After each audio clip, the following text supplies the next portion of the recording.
بسم الله الرحمن الرحیم. السلام علیکم ورحمۃ الله وبرکاته. د حاجت وظیفې د یوټیوب چینل مینوالو کتونکو رونو او خویندو، الله تعالی مو همیشه د پر خوشاله تر تازه کامیاب او کمران ساته. الله تعالی مو د رغم ار مصیبت او در نه پمانه حفاظت کی ساته. الله تعالی مو د ژوند او د زړه ټول ارمانونو پوره کا.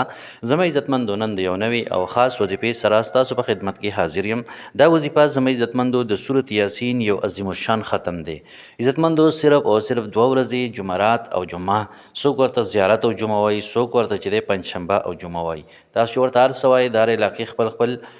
زبان دی او خپله خپله لهجه ده. خو زما عزتمندو دا 2 ورځې یو داسې عظیم الشان ختم د سورۃ یاسین چې دې سره الله رب العزت په ستاسو هر یو پریشانی او دغه شانتي هر یو مشکل بچی دی الله رب العزت تاسو ختم کی. او دغه شانتي ستاسو چې څه حاجت وي، شرعي حاجت وي، ان شاء الله دې سره الله رب العزت هغه پوره کی. که ناجایز حاجت د پاره کې نو د مخکې نه درته یم چې د ناجایز حاجت د پاره بالکل دا وظیفه او دا ختم مکوه. آسان ختم دی زما عزتمندو، ډیر زیات آسان دی او ډیر زیات مجرب ترین دی او فائدې ډیر زیات لرم. زما عزتمندو سورۃ یاسین نور ختمونه هم تاسو کړي وي او دغه شانتي تاسو به اوریدلی وي، داغي طریقې به مزده کړي وي، لیکن د دې د طریقه چې کومه ده دا یو ډیر عجیبه او دغه شانتي ډیر مجربه طریقې ده او دغه شانتي ډیر مجرب ترین ختم دی. عزتمندو د زیارت ورځ یعنی ورپسې د جمعې شپه را رواني، نو د پنجشنبې یعنی د زیارت د ورځې هم خپل فضایل دي او که چېرته سفر باندې ځې، زیارت په ورځ باندې ځې، نو انشاءالله دې کې به ستا لپاره لوی خیر وي. دغه شانتي زما عزتمندو د جمعې د ورځې فضیلت هم په خپل ځای باندې دی چې څوک د جمعې په ورځ باندې مړ شي نو هغه شهید مړي. نو زما عزتمندو اوس مونږ مرګ طرف ته چې دی نو خبره نه بوزو، لیکن صرف د دغه جمعې د ورځې د فضیلت خبره کوو چې د جمعې د ورځې فضیلت دومره دی چې د یو سړي عام مرګ د الله نبی صلی الله علیه وسلم هغې ته چې کوم دی د شهادت مرګ ویلی دی، خو چې مسلمان وي شرط پکې دا دی، اگر چې ګناهګار دی خو مسلمان دی. په هر حال زما عزتمندو سورۃ یاسین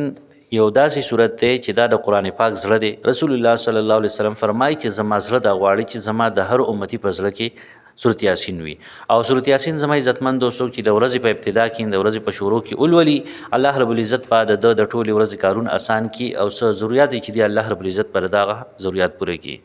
دغه شانتي زما عزتمندو یو سړی دی دغه څه حاجت دی 40 ورځې سحر او ماښام دی سورۃ یاسین لولي 40 ورځې مکمل شي نو ان شاء الله د یو خاص مقصد دپاره دی وای نو هغه مقصد کې به الله رب العزت له کامیابي ورکړي. اوس چې کومه د ختم طریقه ده زما عزتمندو، نو د ختم طریقه زده کړئ. د ختم طریقه ډیره زیات اسانه ده. اودس به وکړئ، که مخکې نه اودس وي زیات بهتر دی. بیا به درود شریف ووایئ زما عزتمندو، 3 پیرې درود شریف ووایئ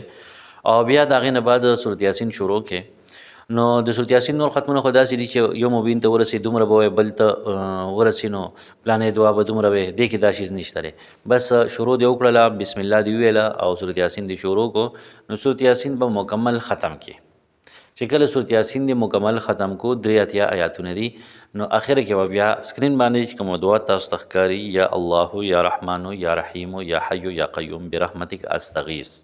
یا الله یا رحمان یا رحیم یا حی یا قیوم برحمتک استغیث. دا دعا به زما عزتمندو 100 او 11 پیرې ولولئ، 100 پیرې. دا دعا به چې کوم دی نو ولولئ، یا یو د پاسه 100 پیرې، یا 11 د پاسه 100 پیرې، یا یو د پاسه 100 پیرې. دا دعا چې کوم دی نو به تاسو ووایئ. د هغې نه بعد زما عزتمندو بیا به 3 پیرې درود شریف ووایئ. اوس که دغه ټایم کې ته چا سره سوال جواب کې خبرې اترې کې نو کولی شي، خو که بالفرض ته سورۃ یاسین شروع کو 3 آیاته دې ویلي، 4 دې ویلي، یا یو پاڼه دې ویلې ده، یو صفحه دې ویلې ده، او په دغه ټایم کې څوک راغلل تا باندې سلام واچوه، ته ورته چې په خیر علي ستړی مه شې، راځه دلته کښېنه، یا چې دی نو بل چا درنه څه تپوس وکړو خبرې دې ورسره وکړې، نو دغه ختم دا چې کوم دی نو اوس نه کېږي. اوس دوباره چې کوم دی نو بیا شروع وکړه. دا پکې نشته دی چې یاره په میاشت کې به ته خبرې کوې، نه. چې کله درود شریف ووایي او سورۃ یاسین دې شروع کو او بیا دا دعا او دعا پسې چې کوم دی نو بیا درود شریف دی، د دې په درمیان کې به بالکل چا سره خبرې اترې نه کوې. بیا زما عزتمندو بیا به دوباره سورۃ یاسین شروع کړي. که دغه درمیان کې تا خبرې لکه یو پیر د سورۃ یاسین وي ورپسې دعا او درود شریف وي نو که خبرې اترې کې وکړه، لیکن دوباره چې دی بیا به سورت یاسین شروع کړي نو چې بیا دې شروع کړو نو بیا به چا سره خبرې اترې نه کړي نو بیا به درود شریف ووایي بیا به سورت یاسین ووایي سورت یاسین پسې یا الله یا رحمان یا رحیم یا حی یا قیوم برحمتک استغیث دعا به ووایي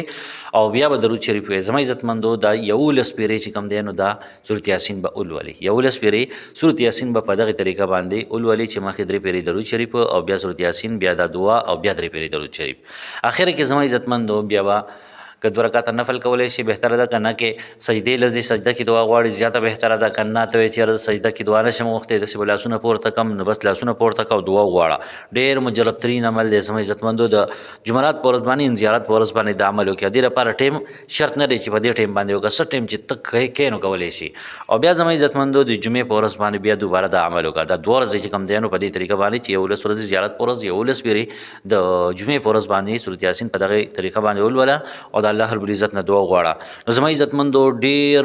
مجرب ترین عمل دی او ډېر بدقسمته سړی به ډېر منحوس سړی به چې هغه دا وظیفه وکړي او د هغه حاجت چې دی نو پوره نه شي انشاءالله چې بل زیارت جمعه راځي الله رب العزت په دې حاجت پوره کړي او که داسې مرض وي چې هغه یعنی مهلک بیماری وي مهلک مرض وي انشاءالله الله رب العزت به چې کوم دی نو هغه بیمار له صحت ورکړي که هغه لپاره وکړی شي او د دې نه علاوه زما عزتمندو که بالفرض یو سړي وظیفه وکړله یا یو زنانه دا وظیفه وکړله او دا ختم یې وکړو زیارت او جمعه او بل زیارت جمعه راغی او د حاجت نه پوره شوی نو دا به ډېر کمتر وي د کې به چې کوم دی نو خامخا څه نه څه مسله وي دی په خپل ژوند باندې چې دی سوچ وکړي چې یاره زه د الله تعالی په نافرمانۍ کې چېرته مبتلا خو نه یم زه چېرته ګناه کار خو نه کوم چې د هغې په وجه باندې زمانه یعنی زما رب خبر او زما د حاجت نه پوره کېږي نو زما عزتمندو که څه ګناه در نه وي او څه ګناه در کېږي نو بیا توبه وباسئ او بیا د عمل وکړئ او دغه شانتې زما عزتمندو بیا په 2م زیارت جمعه باندې که حاجت مو نه پوره شوی وی کې خو انشاءالله چې 2م زیارت جمعه راځي نو حاجت به هم پوره شوي او که بالفرض یو سړی ډېر زیات منحوسه دی او په 2م زیارت جمعه باندې وظیفه وکړله نو انشاءالله چې 3م زیارت جمعه راځي د حاجت په الله رب العزت پوره کړی ډېر مجرب ترین عمل دی عزتمندو دعاګانې کې موږ هم یاد ساتئ الله مو همیشه دپاره خوشحاله تر او تازه کامیاب او آباد ساته موږ له اجازت راکړي ملاوي ګو راتلونکي وظیفې ویډیو کې د لوی الله په امان